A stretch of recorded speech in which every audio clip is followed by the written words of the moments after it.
साथियों नमस्कार। कैसे हैं आप सभी लोग? आज एक बार फिर बहुत दिनों के बाद हम आपके बीच में उपस्थित हुए हैं। मामला है उत्तर प्रदेश विधानसभा चुनाव का। समाजवादी पार्टी कुछ ऐसी रणनीति बना रही है, जैसा कि उसने 2024 के इलेक्शन में बनाया था। और आपको मैंने कई बार ये बताया है कि 2024 के इलेक्शन में समाजवादी पार्टी उत्तर प्रदेश की नंबर 1 पार्टी बनकर उभरी थी। समाजवादी पार्टी को अकेले 37 सीटें आई थीं। वो इंडिया गठबंधन को लेकर लड़ रही थी। कांग्रेस पार्टी जो उसके साथ में थी उसको 6 सीटें आई थी। तो इसका मतलब इंडिया गठबंधन ने यूपी में 80 में से 43 सीटें जीतने में कामयाब हुई थी। अब 403 विधानसभा सीटों को लेकर इलेक्शन है। उसमें कांग्रेस पार्टी भी चुनाव लड़ेगी समाजवादी पार्टी के साथ और ज्यादातर सीटों पर समाजवादी पार्टी इलेक्शन लड़ेगी, जैसा कि लोकसभा चुनाव में भी हुआ था। लगभग 62-63 सीटों पर समाजवादी पार्टी लड़ी थी और 17 सीटों पर या हाँ 17 सीटों पर आपकी कांग्रेस पार्टी लड़ी थी। एक सीट इन्होंने दिया था, भदोही वाली जो सीट है वो टीएमसी को दिया था। तो ये हो गई 80 सीट। 80 में से ये जीते थे 43। भारतीय जनता पार्टी महज 33 सीटों पर सिमट गई थी। तो उसके पीछे की वजह क्या थी? उसके पीछे की सबसे बड़ी वजह थी 43 सीटें जीतने के पीछे की वजह ये थी कि समाजवादी पार्टी ने अलग-अलग छोटे-छोटे ओबीसी जातियों के लोगों को टिकट दिया था, जो नॉन यादव थे और दलित समाज के लोगों को बड़ी संख्या में टिकट दिया था। आपको अगर नहीं मालूम है तो मैं आपको बता दूं कि जब हम लोकसभा या विधानसभा में चुनाव लड़ते हैं तो कुछ सीटें एससी और एसटी कम्युनिटी के लिए रिजर्व रहती हैं। समाजवादी पार्टी ने उन सीटों पर तो सभी पार्टियां एससी और एसटी समाज के लोगों को ही उतारना पड़ता है, लेकिन जो बाकी के सामान्य सीट रहते हैं वहां पर भी समाजवादी पार्टी ने एससी समाज के लोगों को टिकट दे दिया था। जैसे कि अब आप एग्जाम्पल देखिए, अवधेश प्रसाद को अयोध्या से टिकट दिया। अवधेश प्रसाद पासी समाज से आते थे, दलित समाज से आते थे, लेकिन अयोध्या जो सीट थी वो सामान्य सीट थी। वहां पर उन्होंने दलित समाज के व्यक्ति को दिया तो दलितों का वोट तो मिला ही मिला, यादवों का वोट मिला, ओबीसी का वोट मिला और कांग्रेस पार्टी का भी उसमें समर्थन रहा, जिससे अवधेश प्रसाद इलेक्शन जीतने में कामयाब हुए। तो अब ये बात कही जा रही है कि समाजवादी पार्टी 403 विधानसभा सीटों में से 100 सीटें एससी और एसटी कम्युनिटी के लिए रिजर्व कर रही है, उनको देना चाहती है। 100 सीटें मतलब एक चौथाई पूरी सीट, 25% सीटें ये दलित समाज के लोगों को देना चाहते हैं, जो कि बहुत बड़ा मास्टर स्ट्रोक बताया जा रहा है। और ये कहा जा रहा है कि अगर ये इंप्लीमेंट हो गया तो समाजवादी पार्टी को बहुत बड़ा फायदा मिल सकता है। कैसे मिल सकता है दोस्तों? विधानसभा के हिसाब से अगर मैं आपको बताऊं तो 84 सीटें रिजर्व हैं। 403 विधानसभा में से 84 सीटें एससी के लिए रिजर्व हैं उत्तर प्रदेश में, वहीं 2 सीटें आदिवासियों के लिए यानी शेड्यूल ट्राइब्स के लिए रिजर्व किया गया है। तो ये हो गई 86 सीटें, लेकिन 14 सीटें और 14 जो सामान्य की सीटें हैं, जहां पर ओबीसी को उतारा जा सकता है, सामान्य वर्ग के लोगों को उतारा जा सकता है, मुसलमान किसी को उतारा जा सकता है, वहां पर समाजवादी पार्टी एससी कम्युनिटी के लोगों को यानी अनुसूचित जाति के व्यक्ति को टिकट देना चाहती है। उसको ये लग रहा है कि अगर हम ये गेम खेलते हैं तो इससे भारतीय जनता पार्टी बुरी तरीके से फंस सकती है। आपने देखा होगा अखिलेश यादव लगातार एक मुद्दा उठा रहे हैं कि मैं जब मंदिरों में जाता हूं तो उस मंदिरों को धुलवा दिया जाता है। जब उन्होंने मुख्यमंत्री आवास खाली किया तो उस मुख्यमंत्री आवास को धुलवाया गया। वो एक तरीके से प्रोजेक्ट कर रहे हैं अपने आप को कि मैं पिछड़ा हूं, भारतीय जनता पार्टी भेदभाव करती है, छुआछूत की राजनीति करती है। हालांकि अखिलेश यादव के दावों में कुछ सच्चाई भी है।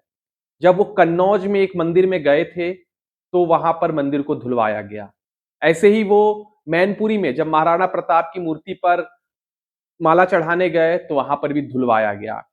इवन बनारस में जब शायद राहुल गांधी या अखिलेश यादव आए थे विश्वनाथ मंदिर में दर्शन करने, तो उसके बाद विश्वनाथ मंदिर से लेके गोदौलिया तक गंगा जल से उसको शुद्ध किया गया। क्या अखिलेश यादव या राहुल गांधी अछूत हैं हमारे समाज में? उनको 3 करोड़ से ज्यादा लोग वोट देते हैं। क्या वो लोग एक अछूते व्यक्ति को देते हैं? और आज हम किस समाज में जी रहे हैं जहां आधुनिकीकरण हो चुका है। एक ऑफिस में मान लीजिए मैं किसी ऑफिस में काम करता हूं, वहां 10 एम्प्लॉय काम करते हैं, कोई इसमें मुसलमान हो सकता है, कोई इसमें एससी एसटी कम्युनिटी का हो सकता है, कोई हो सकता है मेरा बॉस हो, वो दलित समाज से हो। और कौन किस जाति में जन्म लेगा, कौन किस स्थान पे जन्म लेगा, कौन किसकी कोख से जन्म लेगा, ये हमारे आपके तो हाथ में नहीं है। ये तो ईश्वर के हाथ में, हम कहीं भी जन्म ले लेते हैं। उसके बाद फिर जन्म के बाद ये कई लोगों को जो एससी, एसटी, ओबीसी समाज से हैं, उनको कई बार ये प्रताड़ना झेलनी पड़ती है। कई बार सामान्य वर्ग के लोगों से झेलनी पड़ती है, कई बार ओबीसी में ही ओबीसी के लोगों को झेलनी पड़ती है। कई बार ओबीसी में भी जो डोमिनेंट क्लास है, जैसे कि उत्तर प्रदेश में यादवों को माना जाता है, तो वो अपने नीचे जो ओबीसी वाले हैं, जिनकी संख्या कम है, जिनकी ताकत कम है, उनको सताते हैं। वहीं दलितों में भी छोटे-छोटे और भी दलित समाज हैं, तो उनमें अंदर-अंदर भी वो होता है कि भाई ये मुझसे नीचे हैं, ये इनकी ऐसी जाति है। तो ये जाति प्रथा उत्तर प्रदेश में, बिहार में बहुत बड़े लेवल पर है, आप जानते हैं। है तो पूरे देश में, लेकिन यूपी, बिहार में थोड़ा ज़्यादा ही है। ऐसा कहा जाता है और हम और आप गाँव से अगर हैं, तो इस बात को फ़ील भी करते हैं। और समाजवादी पार्टी इसी मुद्दे पर, क्योंकि वो जानती है कि राम मंदिर में भले चढ़ावा चोरी हुआ हो, भले पूरा बवाल हुआ हो, ई-20 का मुद्दा आ गया और कोई भी मुद्दा आ जाए, लेकिन ये सारे मुद्दे अपनी जगह ठीक हैं, वो विपक्ष को फायदा कर सकते हैं, मगर जो जाति का मुद्दा है, जो धर्म का मुद्दा है, ये एक मुश्त वोट हमें लेके देता है।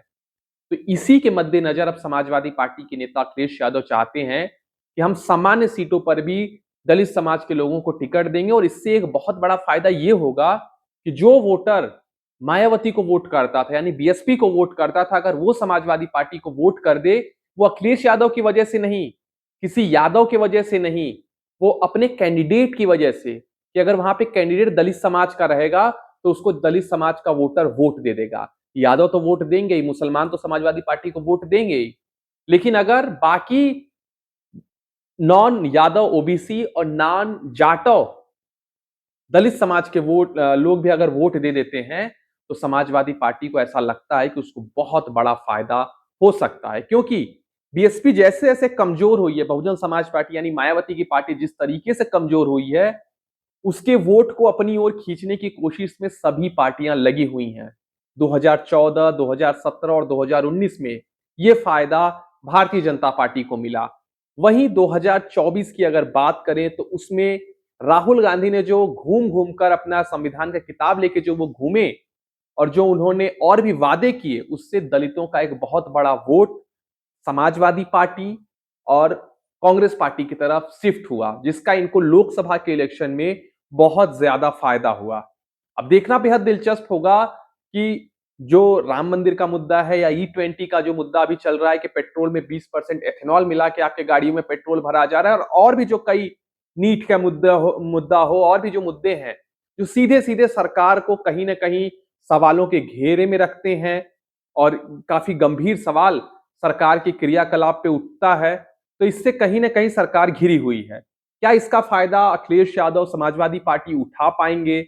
और बहुत बड़ा मुद्दा इस समय अयोध्या राम मंदिर में चोरी का चल रहा है, जिसको उठाने वाले, ये बात बहुत कम लोग जानते हैं कि अयोध्या में जो ये पूरा बवाल हुआ और इस बात को सरकार भी एक्सेप्ट कर रही है कि वहां पर चोरी हुई।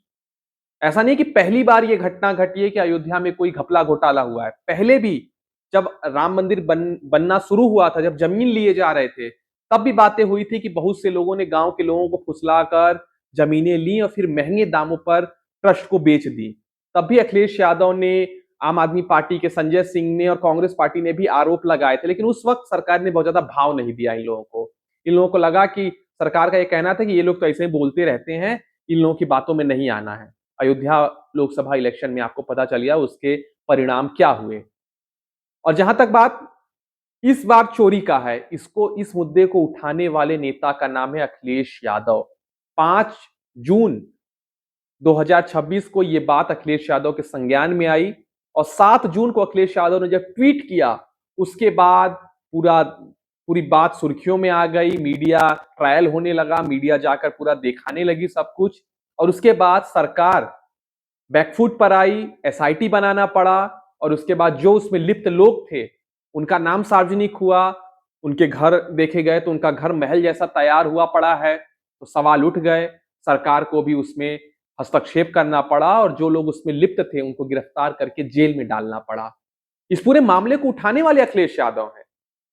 अखिलेश यादव को लेकर योगी आदित्यनाथ हो या भारतीय जनता पार्टी के नेताओं लगातार ये बोल रहे हैं कि ये तो हमारा मामला है जी, ये तो हिंदुत्व का मामला है, ये भारतीय जनता पार्टी आरएसएस का मामला है, इसमें वो लोग ना बोलें जो लोग वक्फ पे नहीं बोलते हैं। लेकिन अखिलेश यादव को पता चला, अखिलेश यादव ने बात उठा दी। अब जब बात उठा दी तो खेल आगे बढ़ गया और इसको लेकर गांव-गांव में चर्चा है कि हमने जो चंदे में पैसा दिया था, हमने जो मंदिर बनवाने में पैसा दिया था, पता नहीं वहां प्रभु श्री राम के पास तक पहुंचा या बीच में जो ये दलाल बैठे हुए हैं, क्या ये खा तो नहीं गए? ये बात सबके मन में है। लेकिन क्या जो कोर हिंदुत्व जो हिंदुत्व के नाम पर वोट देते हैं, क्या वो समाजवादी पार्टी या कांग्रेस पार्टी को वोट देंगे?